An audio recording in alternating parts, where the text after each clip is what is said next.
Okay, hello, hello.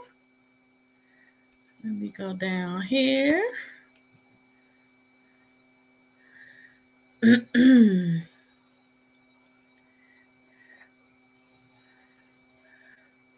Hey, everyone.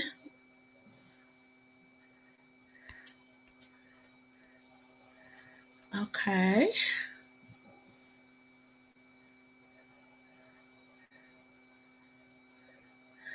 Hey, guys. So happy for you all to be here. We're just checking to make sure that we are where we're supposed to be. Thank you so much for coming in. Hold on just a second here.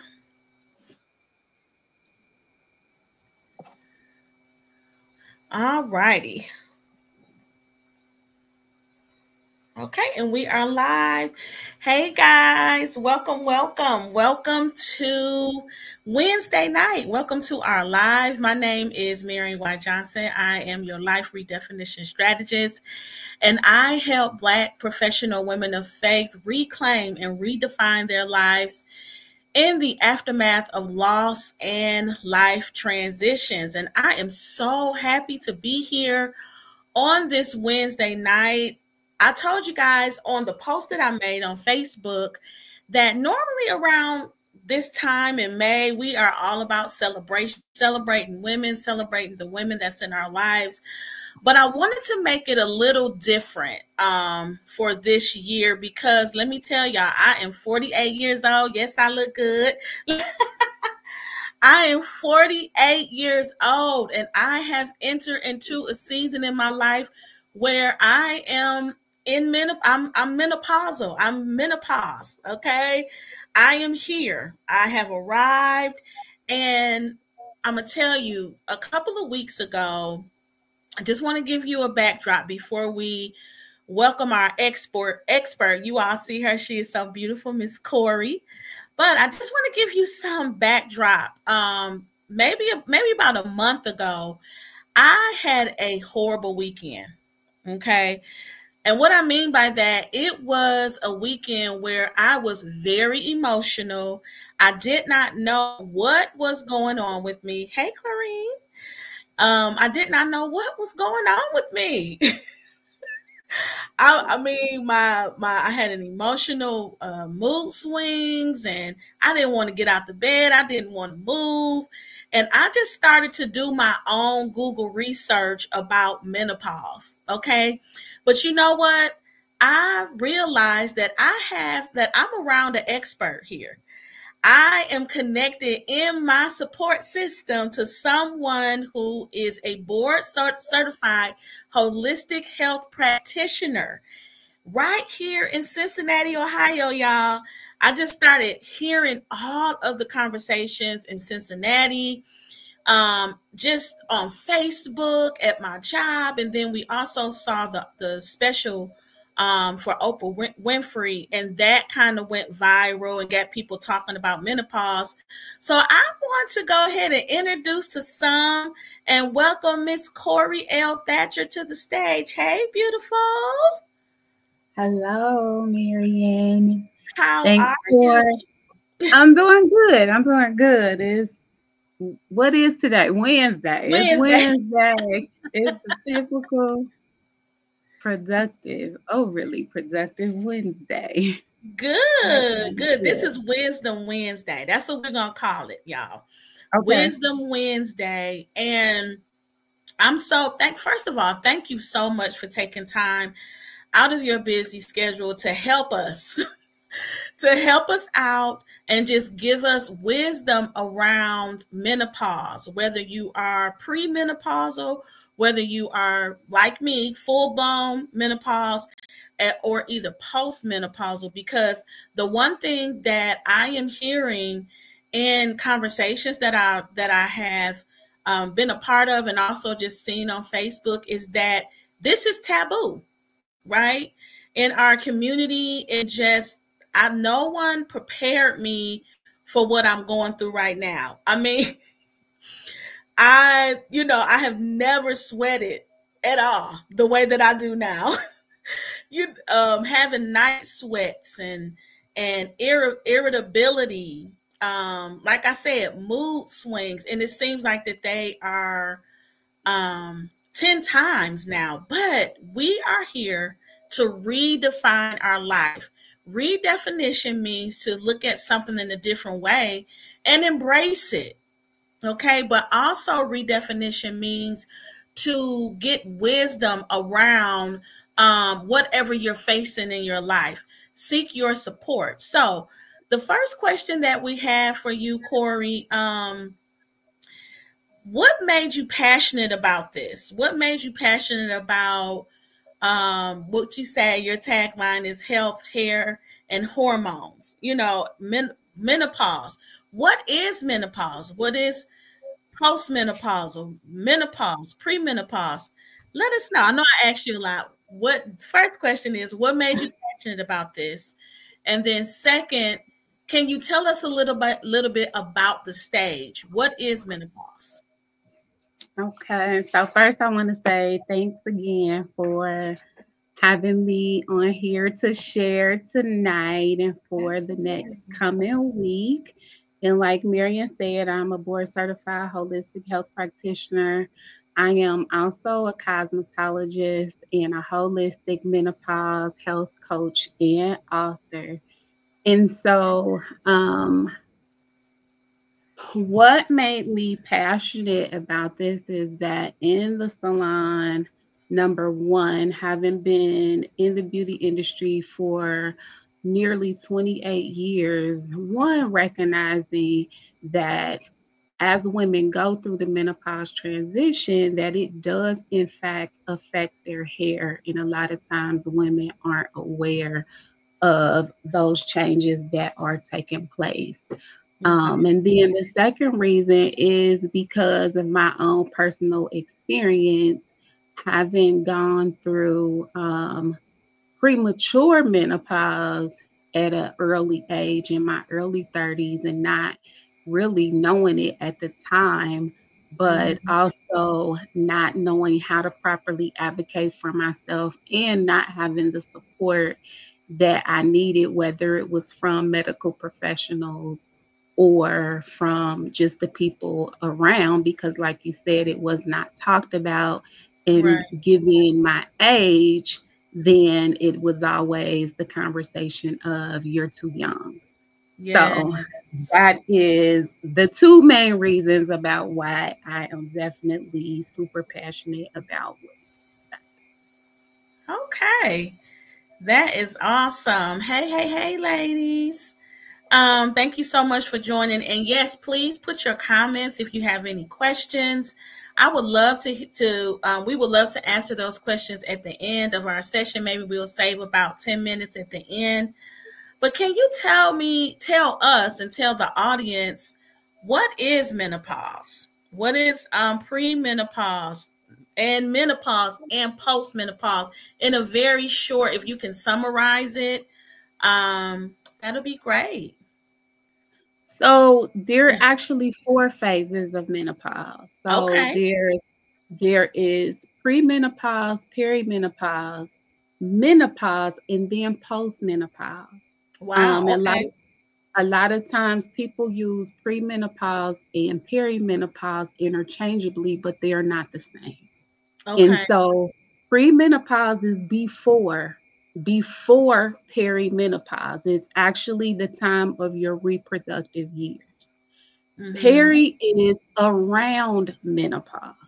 Mm-hmm. And then menopause is 1 full year of Mm-hmm. not having your cycle.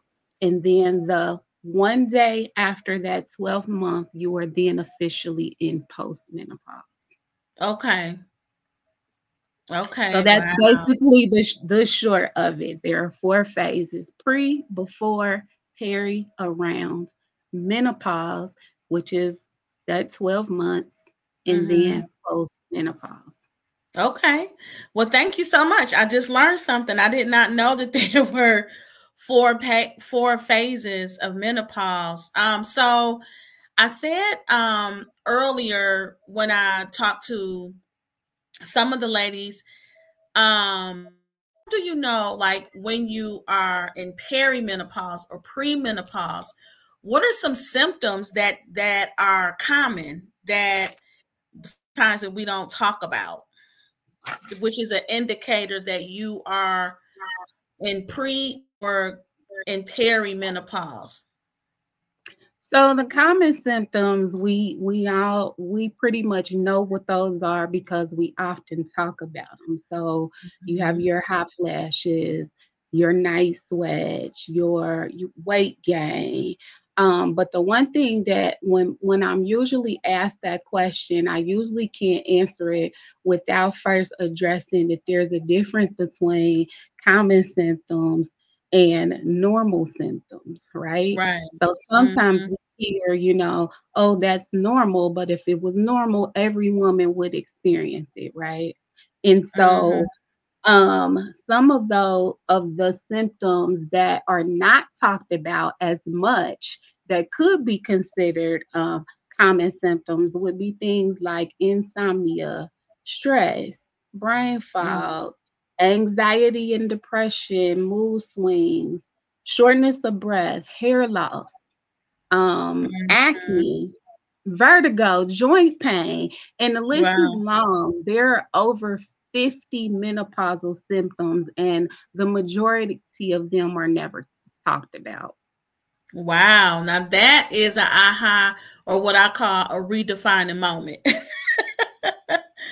Because just for example, brain fog. I have never been a person that will forget a lot.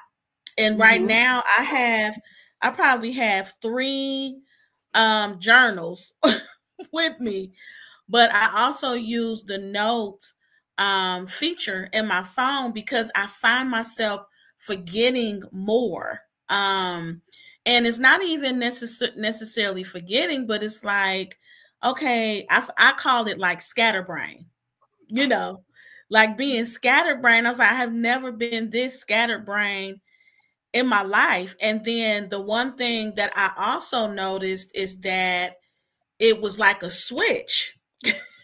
It was like one day I was good, and like, oh, you know what? I don't need that. I can remember that.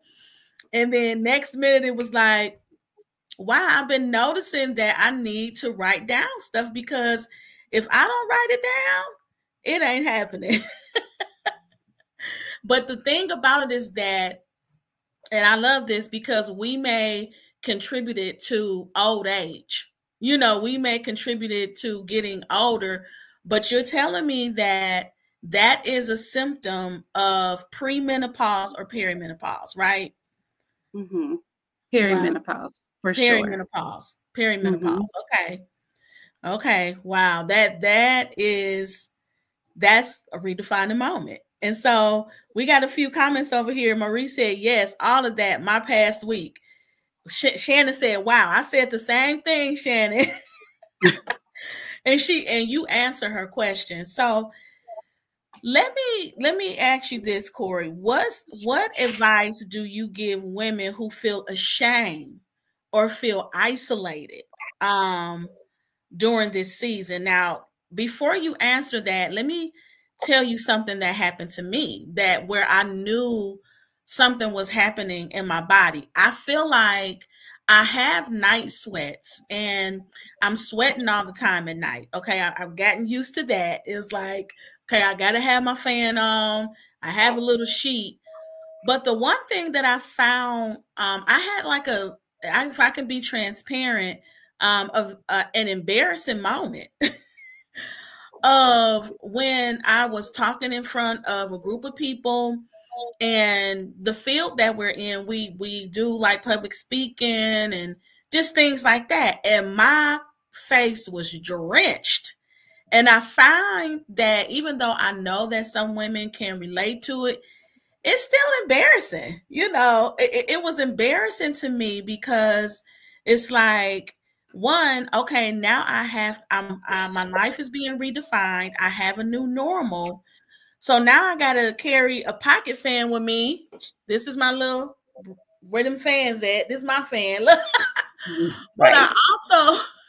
I also have to because I'm a dainty person, I also have to have a fan or a handkerchief. I'm like, okay, I was so embarrassed because a lot of times when I talk and when I get excited today, right now, that's when I start feeling hot flashes.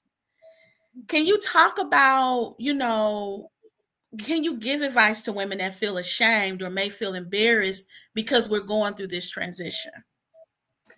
Yes. So first, I can definitely relate to what you just said. I too had a similar experience of just like sweating so bad that I swore that my clothes were drenched in all the wrong places. Yes. And I remember making a comment to asking an older woman as I was walking into a facility. I'm like, I feel like I've, done all the things in my clothes.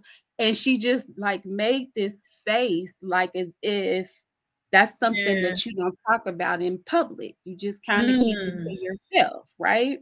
And Wow. so my advice would first be to those women and to the women that have already gone through the transition, that may not be as symptomatic as people like you and I are.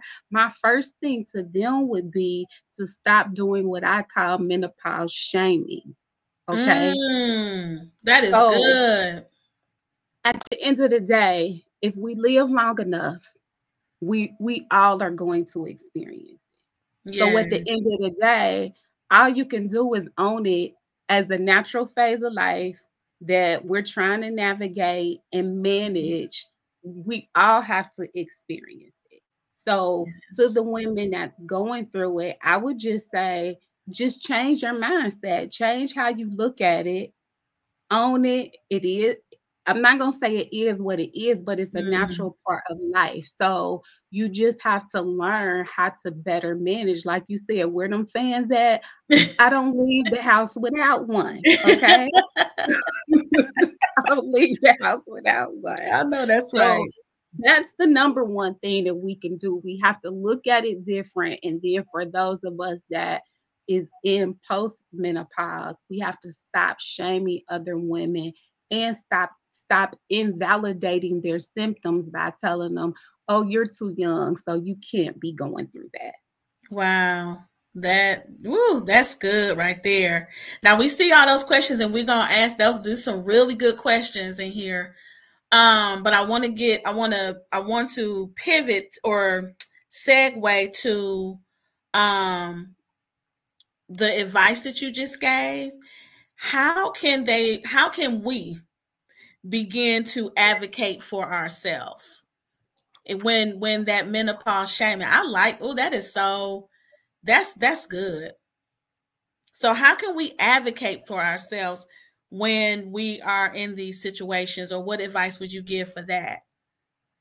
So when it comes to advocating for ourselves, we have to remember that number one, every woman's experience is going to be different. Okay. Mm-hmm. And so when we go into these doctor's offices or to whoever we're going to that is supposed to be there to support us, we first have to make sure that we have the proper language in order to get the help that we need, number one, to prevent gaslighting from taking place, to prevent Mm-hmm. being denied, certain labs and testing that we may feel like we need done, and Mm-hmm. having the proper language so that our symptoms aren't being invalidated. And so Mm-hmm. you advocate number one by not taking no for an answer. That's number Mm, one.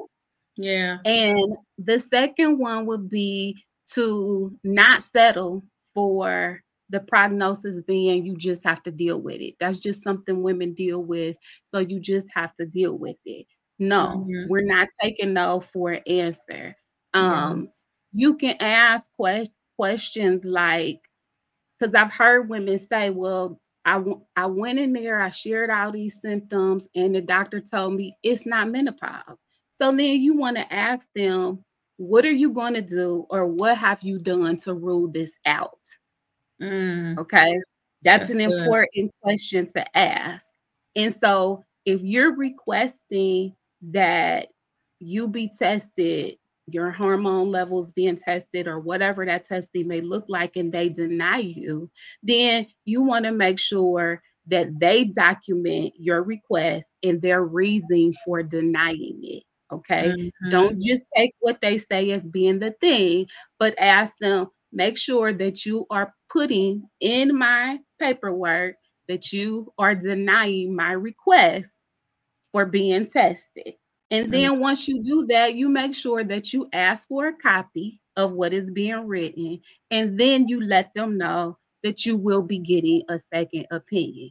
So, the Mm-hmm. most important part about advocating is to go where you are being supported. And if you don't feel like you're being heard, then at the end of the day, go find you a new doctor.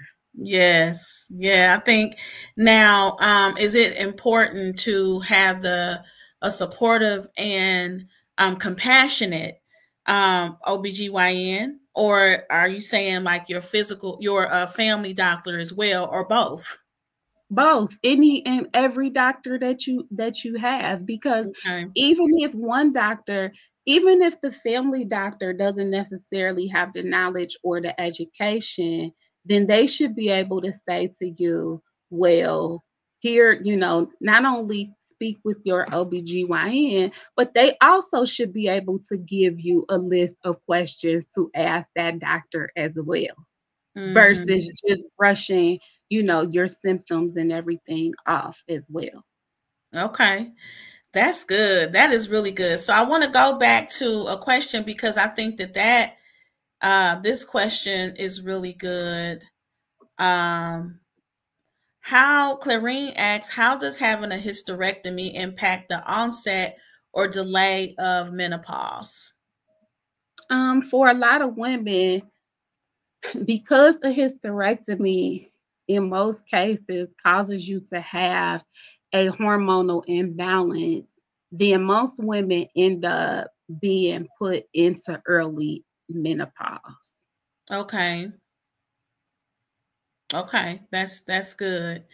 Now Joanne is leaving some good comments too. She said, "This is so true. I had my hormone levels checked years ago, and recently I requested if I could add them checked again. And of course the doctor was like, well, I don't see why you want to test again. It's like you want to definitely advocate for yourself when you are going through this new normal. Seek help. Mhm. I think that when I realized that, okay, Miriam, my body is shifting, I'm getting older, I'm going through life, and I'm realizing that I'm at this stage. It's so important to know who to connect with in your support, like you said, in your support system. And that support system has to be your professional, like Koree said, as a health practitioner, and your doctors. You have to know who to listen to, because one thing in our culture, we have so many remedies. you know we have a lot of remedies, we have a lot of Mhm. like superstition. We have different things. It's like, oh, that's just like you said, oh, that's just a part of life. And going to Shannon's question, is it like any natural things, or are there natural ways to relieve symptoms in terms of diet, supplements, or what can we do, not necessarily for prevention, but for maintenance?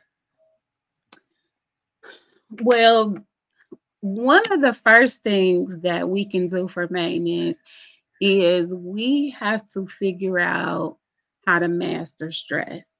You Mm, hear, managing stress, eliminate stress, but the reality is we live in a world where there are things that are considered normal stress, right? Being in rush hour traffic, that's one of those stressors that you really can't avoid, right? right. Mm-hmm. And so we want to learn how to do things to help to manage our stress, which is going to include things like creating strong boundaries. When you Mm-hmm. get in this phase of life, it is stressful enough by itself because number Right. one, you do have the extreme fluctuations in your hormones that is causing stress to the body because this is new to you. Then mentally it's hard enough for you and emotionally hard enough to process, which causes even more stress and anxiety. And so we have to really learn how to create strong boundaries, number one. Number Mm-hmm. two, things like going to bed at a decent time. And it's Yes. not even as easy as just making sure that you get 8 hours of sleep, but it's literally going to bed 10 o'clock, at night, which for some people sounds early, but at the end of the day, when you talk about the natural rhythm of just the rising and the setting of the sun, a lot of times our evening life is a lot more busier than our, early day life. We're doing things when we should be winding down with the sun naturally by Mm-hmm. 9:30, 10 o'clock, we should be making our way to just relaxing and going to sleep. Okay. So these are Mm-hmm. all things that helps to keep your stress levels at bay, to keep your symptoms at bay, cutting out Mm-hmm. the sugar and all of those things that we know we shouldn't be eating anyway. But Mm-hmm. those things make our symptoms even worse when we get into this transition. Yes, and so I want to thank you so much for that, Koree. This is some valuable information. If y'all enjoying this, go ahead and give some hearts, share, share, share, share this out. If you are on Facebook, share this to your stories. If you are on Instagram, I believe you can also share it on LinkedIn as well. But one of the things that I definitely want to commend you for, Koree, we've been in each other's life for a long time. These years are going by, and I want to commend you. We was at a trip together in Cabo, and I want to commend you on your discipline. Your discipline that no matter what, you were eating good. You were it don't care if you was on vacation. You enjoyed yourself, but I can respect that you're not just someone that's not passionate about it, and you're not walking in those steps. So I commend you for that. I affirm you today that um, for as long as I have known you, for it has to be at least 15 years now. 15 years you have kept your health top tier, and we're watching from afar, it being encouraged. Not, in the Redefine Me movement, we're all about support. We're all about being able to cheer our sister on, and just want to let you know that I am cheering for you, and really hoping that you can bring some more light with in regards to menopause and also with health, because let's be real, we really did not get that. I know that I did not. We thrive and we gather around food, good food. And Mhm. to be honest, bad habits, they die hard. You can every time I'm on a health journey, I feel like that I have to have some type of reward day, which is good, but those Mhm. reward days sometimes turns into months and years. And so Yeah. I think that health piece, just knowing that, oh, this is so good, that knowing that you can control this, that's it's within your control to have less symptoms. You know what I'm saying? It's within your control, and it's something that you can prevent yourself. I think that that's powerful, because that's what we teach in Redefining movement, that everything that's inside of you, everything that you need to evolve, to experience a personal evolution, it is inside of you. And so it's no different with menopause. When you have entered into, like I said, I am fully, I have my whole 12 months. So where am I? I'm post. Where am I? If you're past the 12 months, you are post. I am post. So I'm learning today. I'm post menopause. So I'm learning to redefine my life. And so, but what I'm hearing today is a redefining moment that I'm having. And I hope that the ladies that's listening and the men, because that's probably what we're going to talk about next week, y'all, because we are next week at the same time. The man is going through a redefinition too. Because now, no matter if you have a boo thing, no matter if you're married, we now have to, they now have to change or try to see how they can cater to this new person. True. So I'm so glad, just picking back what I was saying, but I'm just really, really glad that you have given me these redefining moments that it's within our power, you know, to reduce the symptoms and to be able to redefine our life after menopause by our choices and what we allow in our body and what we allow, like you said, in your space. Mm-hmm. Yes. Mm-hmm. So let's speak about that. I know this is kind of off the schedule, or off of the agenda here, but you have clients that you take, which we're going to talk about that, how people can reach you.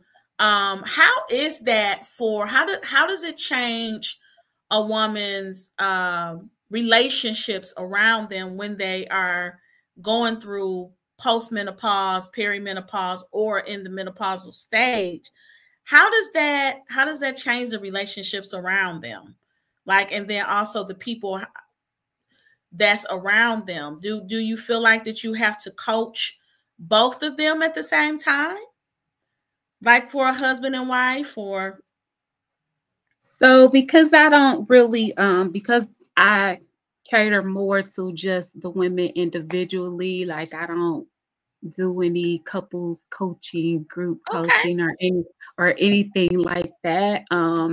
But in the same way that I coach women in advocating for themselves, just depending on what the issues are, then I just may coach them into how to have a different conversation Mm, with whoever these individuals may be that are affected by what they are experiencing. Because the reality is, like you said, when we're going through this, everybody is affected. Everybody that yes. is around us is affected, not just our spouse or significant other, but just our family and friends in general, especially if they have not yet gone through it, especially if they are not or was not as symptomatic as you may be. So I know for me personally, Mm, during those years, I went through it for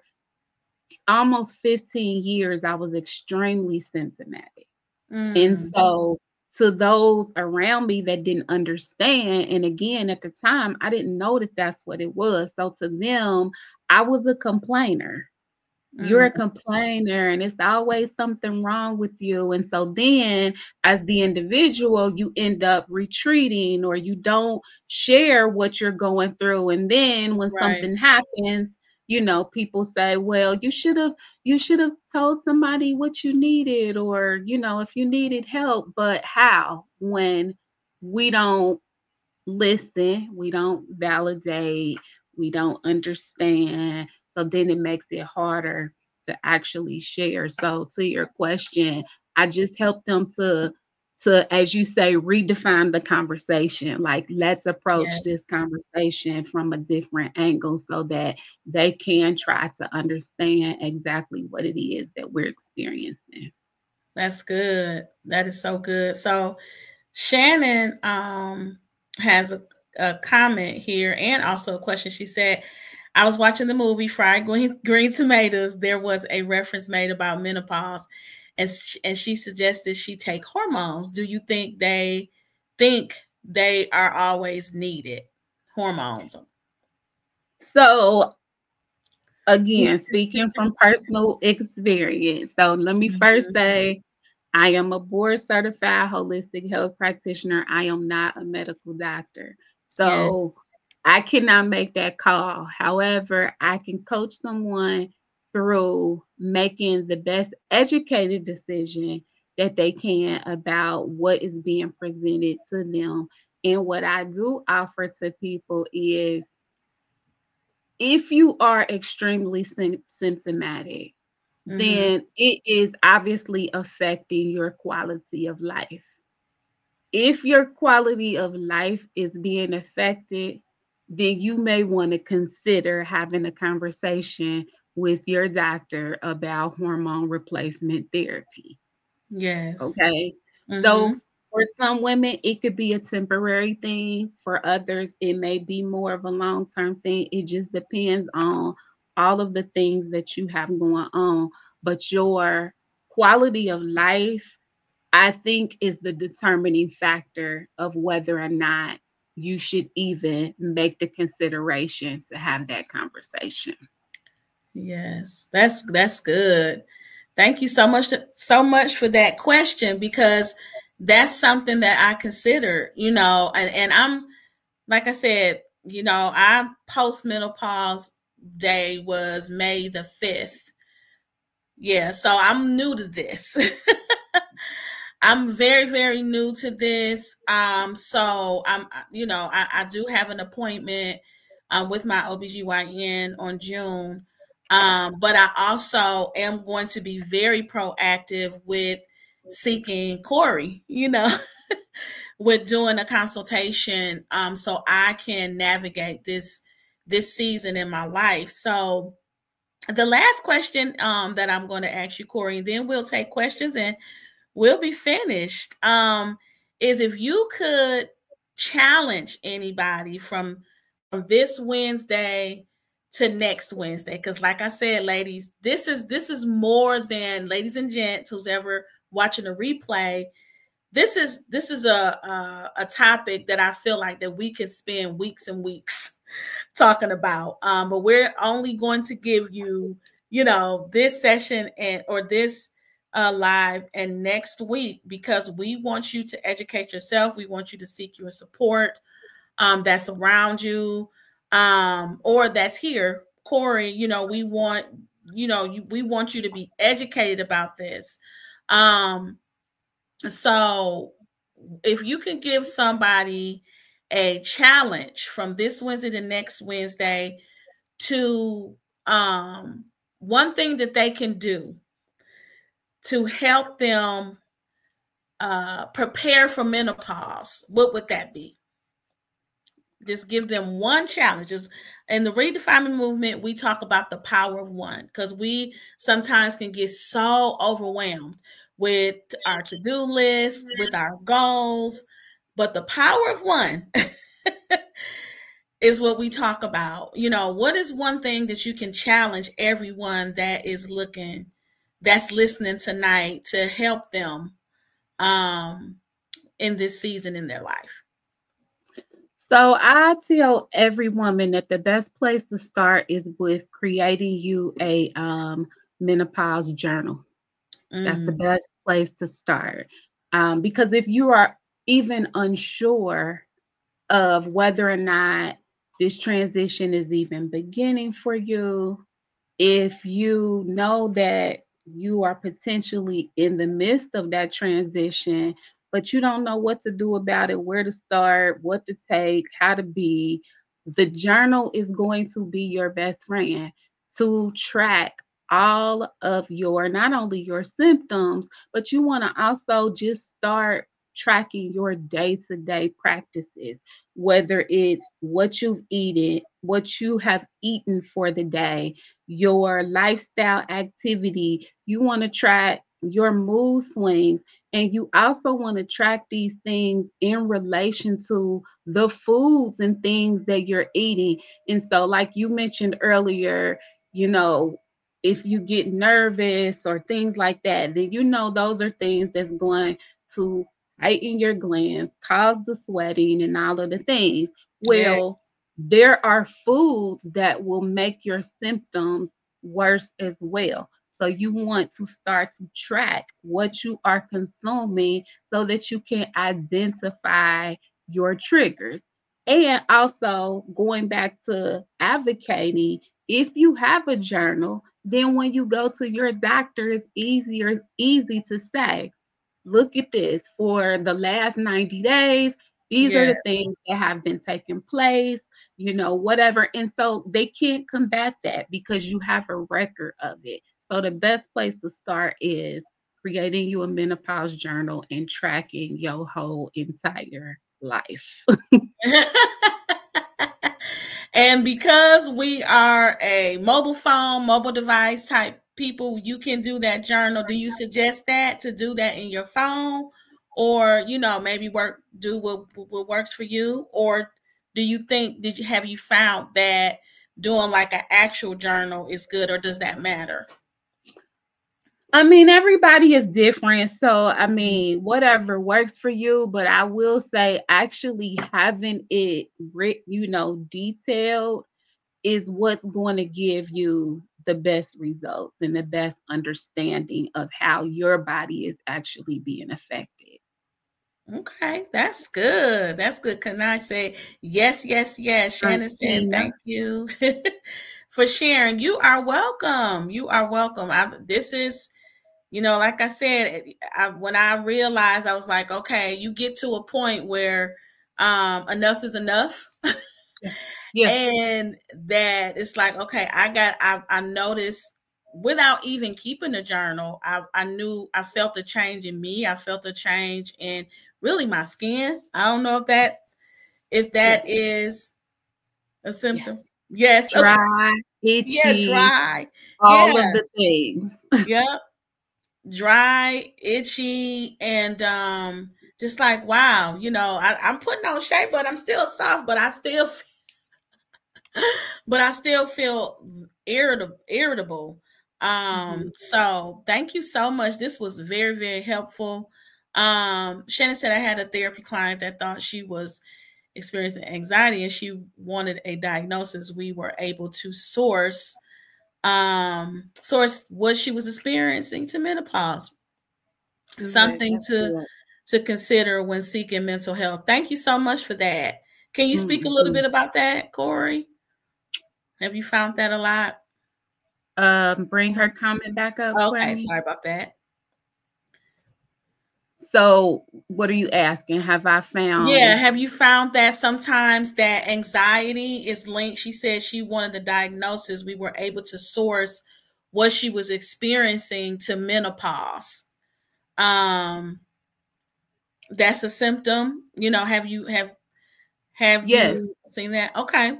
yes, for sure, for Okay. sure. And for those who may have already been predisposed to mental health challenges, then when Hmm. they get into that menopause transition, sometimes their symptoms increase. Okay.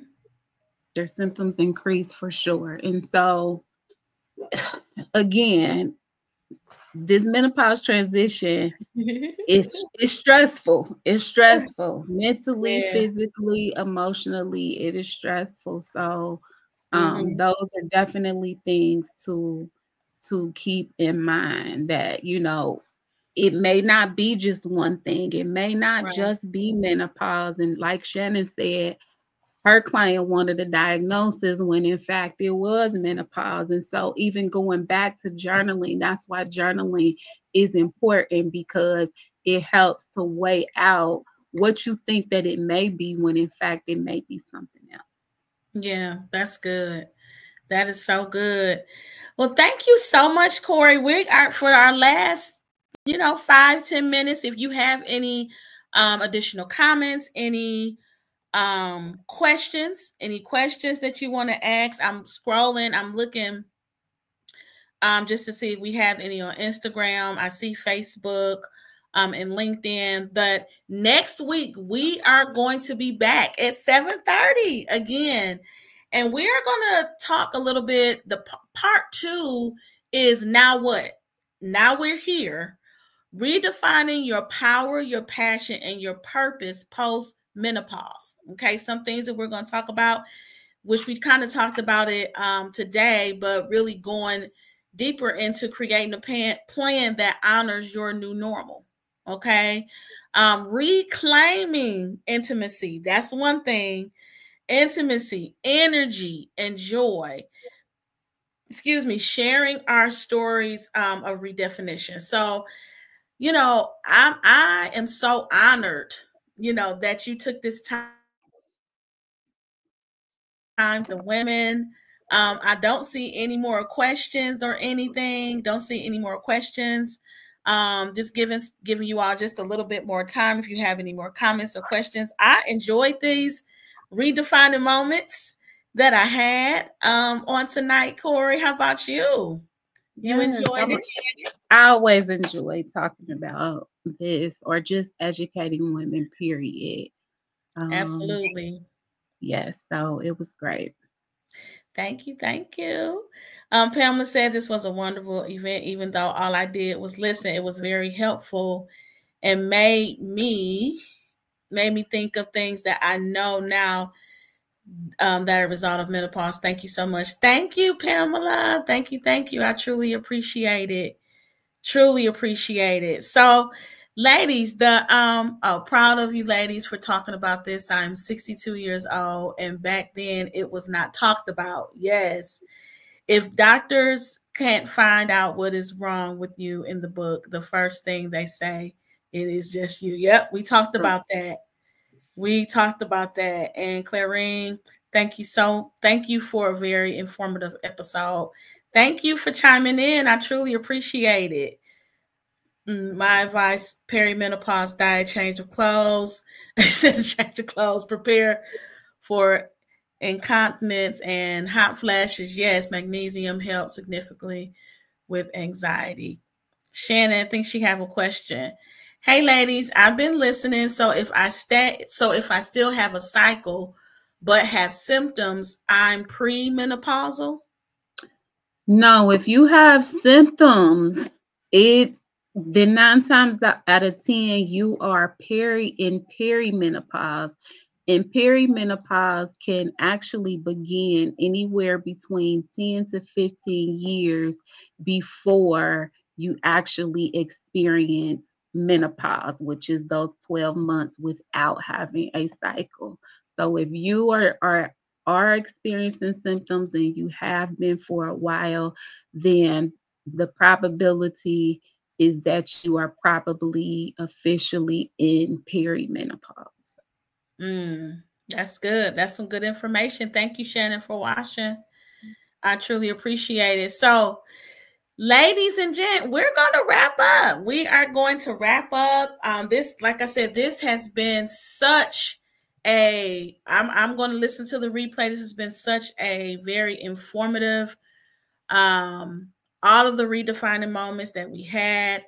If you find yourself in a way where you have to adjust to your new normal, I am so grateful that I have a support system. But if you need support, if you need someone to help you redefine your life after loss and transitions and adjust to your new normal, go ahead and visit us on Redefine Me Movement to find out about our initiatives as well as our coaching services.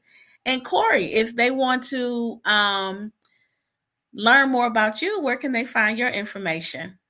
So you can find my information at www.thatcherlandsalon.com. Yes, yes. And what do you offer? So because have been a cosmetologist for 28 years, Mm-hmm. so my with all of the things that I have now included into my practice, I do specialize in hormonal hair loss in addition to the menopause health coaching. And I do that using science based data through what's called a hair tissue mineral analysis.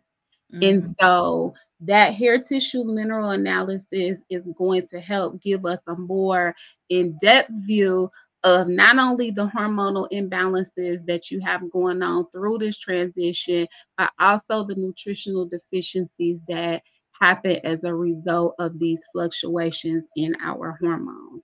And Mm-hmm. so those are the things that we can discuss if that is something that you need, or if you just want simple, basic symptom management, that is also something that we can talk about as well. That is a separate service.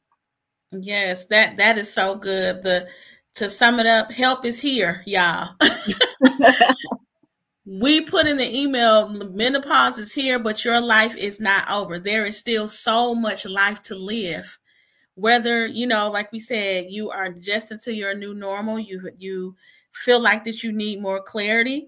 Hey, Redefine Movement, we got you. Or if you feel like that you need to manage those symptoms, you need an expert in this area. Koree is here to guide you. But the main thing that I want you ladies to know, and I'm sure Koree can attest to this, that you are not alone. You are not alone in this life. So much going on in the world. And I'm so glad that support is here, help is here. Is you don't have to walk by yourself when you are redefining your life, whether it be menopause, whether it be, trying to take the next big step in your life and you need that guidance. We are here to help you. Mm-hmm. All right. Okay, ladies, like I said, we will be back at 7:30 to wrap up our series. You know what? I can see this going offline, Koree. What about you? I can too, for sure. Maybe doing some fireside chats, because we just need each other during these days. Especially now, we have to collaborate with each other and help each other, and be that support that we need. So, with that being said, I thank you all so much for being here on this evening. I truly appreciate it. Again, if you are watching the replay, go ahead and let me know that you are down, that you were here. Let me know in the comments, whether on LinkedIn, Instagram, or Facebook. Watch the replay to get connected with us. I'm also going to have a link on redefinemovement.org so you can connect with our services as well as Koree services. And until we meet next week at 7:30 p.m., we are going to talk about now what? How can we walk in our purpose, in our passion, and in our power? Okay? You all have a beautiful night, and I'll talk to you soon. Bye-bye.